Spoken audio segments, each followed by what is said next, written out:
Welcome back to the high school game night halftime show. I'm Catherine Clark. Only 4 weeks left in the regular season, and that means teams are looking hard at their playoff positions to see how they can improve their draw. Let's bring in our high school football correspondent, Jeff Reinhart of PennLive.com, to break it all down for us. Hey, Jeff. Hey, Catherine. Good to be back.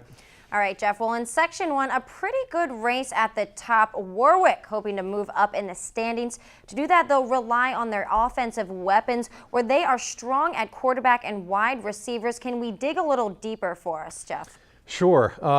The record doesn't look real pretty for Warwick. 2-4 coming into tonight, including the loss last week to Lancaster Catholic. Tough loss 2 weeks ago to Manheim Township on a late field goal, 19-17. But I'll tell you what, Warwick has some pretty good individual guys who are playing really well. Let's start with Austin Myers, terrific athlete, playing wide out. He's kind of been he's been the deep threat for Matt Pennypacker here so far. 20 catches, 296 yards and a touchdown for Austin. He's averaging 15 yards per catch. So newbie quarterback here, Matt Pennypacker, came in as the new starter this season. He's got a deep threat for sure there in Austin Myers. Next two kids have just been really good and very valuable for Warwick. Tommy Garner's played all over the place. Wide receiver, linebacker, playmaker, special teams. He's even played some wildcat and taken some snaps in the backfield.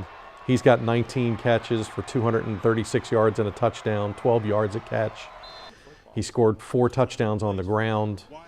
And like I said, he's taken some Wildcats snaps and taken them in for scores. And then there's Anthony Faggio, who's just terrific. He's a spark plug. And again, he's all over the field.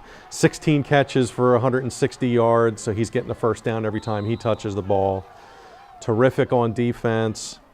He had a pick 6 last week against Lancaster Catholic, picked off a pass and went 49 yards to the house. He's big in special teams as well. He had a 79-yard kickoff return for a touchdown back in the George Mell Trophy game against Ephrata in a victory for Warwick. So in a season when Matt Pennypacker really needed some weapons, and in a season where Bob Locker, Coach Locker, told us coming in that he was going to spread it out and throw the ball down the field, with Pennypacker directing traffic, those 3 kids, Garner, Miles, and Faggio, have been terrific for Warwick.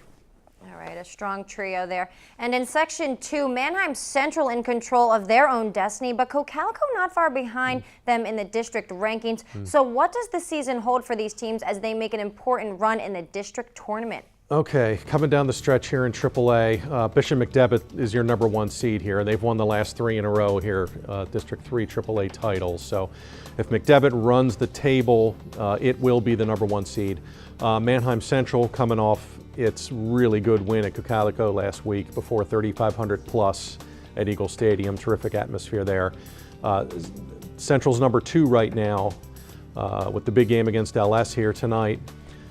If Manheim Central gets through this week in good shape, coming down the stretch, the Barons get Ephrata 0-6, CV 1-5, and Solanco 0-6. So the last 3 teams that Manheim would get are a combined 1-17. So I think if Manheim Central can win its 500th here against LS and move on, I think the Barons are probably a safe bet to get to 10-0. They'll certainly be favored to get to 10-0 and probably get no worse than the 2 seed. Cocalico coming off the loss to Manheim. They're going to get LS next week.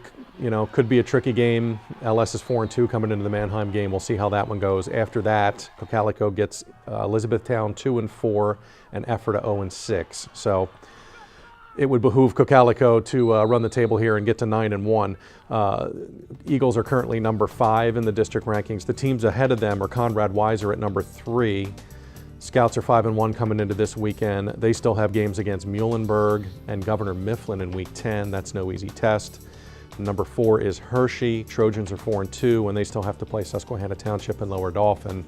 And LD has one of the best defenses in all of District 3. So Cocalico needs to take care of its own business. I'm sure there'll be scoreboard watching for Conrad Weiser and Hershey, but I think if Cocalico can get to 9-1, and if somebody can pick off Weiser and Hershey, it would not surprise me if Cocalico jumps all the way to #3 in the district rankings by the end of the season.